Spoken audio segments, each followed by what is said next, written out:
মা শুভকামনা জানিয়ে আজকের পর্ব শুরু করছি।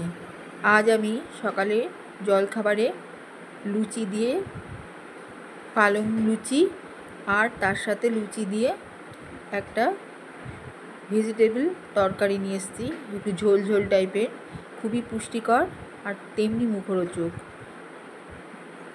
খুব ভাল লাগবে খেতে। একটু অন্যভাবে তৈরি, দেখাচ্ছি কী করে জিনিসটা বানাচ্ছি।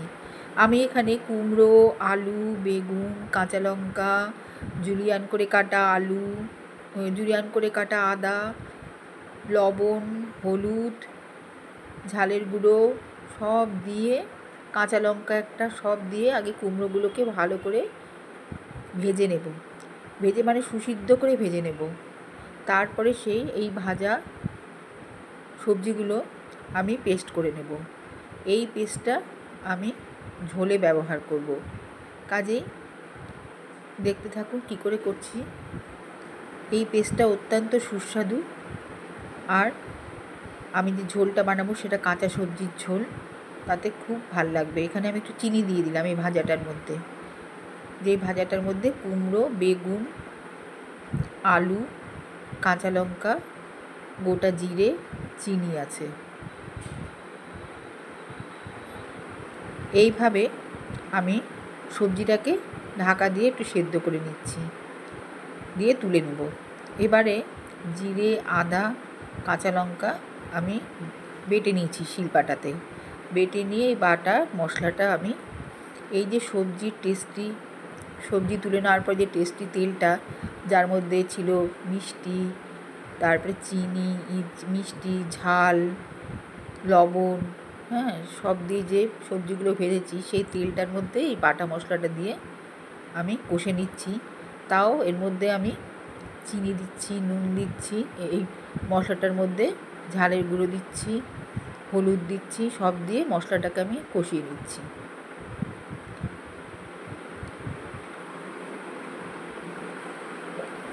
এইভাবে কষানো মশলাটা আমি ভাজা সবজির এক সাইডে রেখে দিচ্ছি।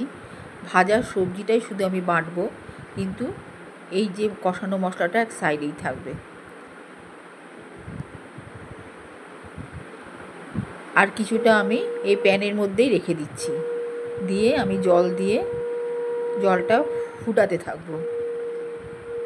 জলটা যখন ফুটবে, এই মশলা সংমিশ্রণের ঝোলটা যখন ফুটবে, তখন আমি এর মধ্যে মিষ্টি কুমড়ো, বেগুন, আলু যেগুলো আমি ভেজেছি, সেগুলোই অর্ধেকটা আমি এখানে দিয়ে দিয়েছি, আর অর্ধেকটা ভাজা তুলে নিয়েছি। ওই সেম তরকারি আমি এখানেও দিয়েছি, শুধু এখানটায় আমি কড়াইশুঁটি যোগ করেছি আর পালং শাকের ডাঁটাগুলো দিয়েছি। এখন কচি পালং শাক, আর এর মধ্যে পুষ্টিগুণ, যতই কাঁচা সবজি দেওয়া হবে পুষ্টিগুণও বাড়বে।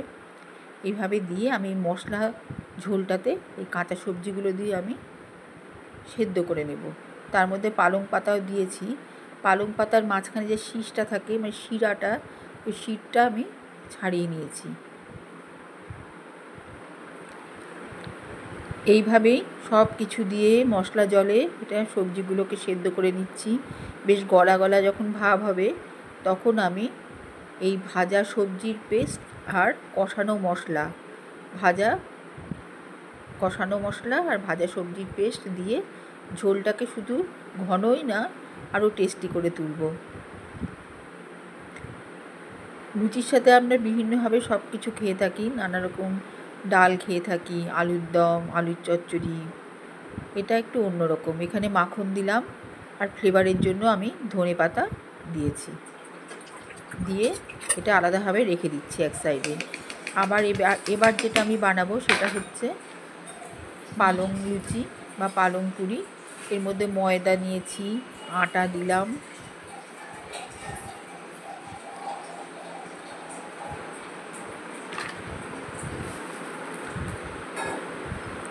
চিনি দিলাম। এই মিশ্রণটাকেও খুব টেস্টি করে তুলতে হবে। এবার দিলাম লবণ, এবার দিচ্ছি একটা কাঁচা লঙ্কা, ভালো করে চটকে নিচ্ছি। এতে ঝাল, ফ্লেভার দুটোই পাওয়া যাবে। কাঁচা লঙ্কা আমি যদি বেটে দিতাম তাহলে এত টেস্টি হয় না, এরকমভাবে চটকে নিলে ভালো লাগে খেতে বেশি। এর মধ্যে আমি কালো জিরে দিয়ে দিলাম ফ্লেভারের জন্য।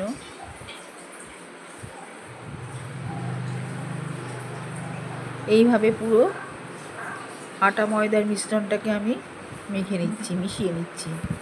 এখন দেব আমার যে অবশিষ্ট থালার মধ্যে কালো জিরে, লবণ, চিনি আছে পুরোটাই দিলাম, কারণ এর মধ্যে জল পড়বে, কাজে অনেকটা স্বাদ, মিষ্টির স্বাদ, নুনের স্বাদ, ঝালের স্বাদ অনেকটা কমে আসবে। কাজে যেটুকু বাড়তি ছিল থালার মধ্যে আমি পুরোটাই দিয়ে আবার এই মিশ্রণটাকে ভালো করে মিশিয়ে নিচ্ছি, যাতে স্বাদগুলো অটুট থাকে এর মধ্যে।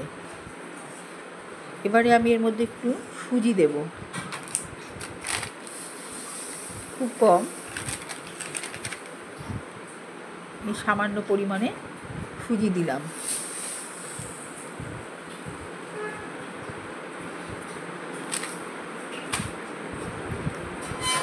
এবার সুজি দিয়েও মিশিয়ে নিচ্ছি, কিন্তু এবারে আমি দিচ্ছি এখানটা রিফাইন তেল। এটাতে কখনোই কার্পণ্য করা যাবে না। এটা আমি যথেষ্ট পরিমাণে দিয়েছি, ময়াম দিতে ঠিক যতটা লাগে, একটা টেস্টি লুচি তৈরি করতে যতটা লাগে ঠিক ততটা দিয়েই আমি এটাকে ময়াম দিয়ে নেব, যাতে খাস্তা তৈরি হয়, খাস্তা লুচিটা খাস্তা মতো লাগে। কারণ এর সঙ্গে যেটা আমি খাচ্ছি সেটা কিন্তু আমি সবজি সেদ্ধ ঝোল খাচ্ছি। এখানে আমি পালং পাতা একটু আগে দেখালাম, যেটা একটা কাঁচা লঙ্কা দিয়ে শুধু লবণ ছাড়া সেদ্ধ করে নিয়েছি, সেটাকে বেটে নিয়ে পেস্ট তৈরি করে পেস্টটা দিয়ে শুকনো করে ঝুড়ো ঝুড়ো করে ময়দাটাকে আবার মেখে নিলাম। নিয়ে এই পালং সেদ্ধ জলটা সেটা আমি এর মধ্যে দিয়ে পুরো ময়দায় একটা ডো বানিয়ে নিচ্ছি। আমি এখানে জল ব্যবহার করিনি, পালং সেদ্ধ জলটাকে দিয়েই আমি এটা মেখে নিচ্ছি।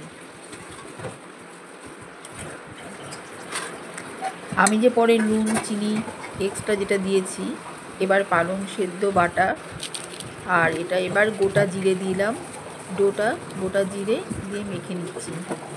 কাজে অনেকটা নুন মিষ্টি কমে গেলেও পরে দেওয়াতে ঠিক থাকবে। এবার থালা থেকে পুরো যে এক্সট্রা ছিল সেটা দিয়ে দেওয়াতে সব কটার পরিমাণই ঠিক থাকবে। এইভাবে আমি লুচি বেলে নিচ্ছি। আমি পরে গোটা জিরে ব্যবহার করেছি, কারণ মুখে পড়লে জিরে থেকে একটা খুব সুন্দর ফ্লেভার বের হয়, ভাল লাগে গোটা জিরে। এই তেলে ভেজেই ওটা, কাঁচা জিরেটাই তেলে যখন লুচি ভাজবো তখন ওটা ভাজা হয়ে যাবে আর খুব সুন্দর লাগবে।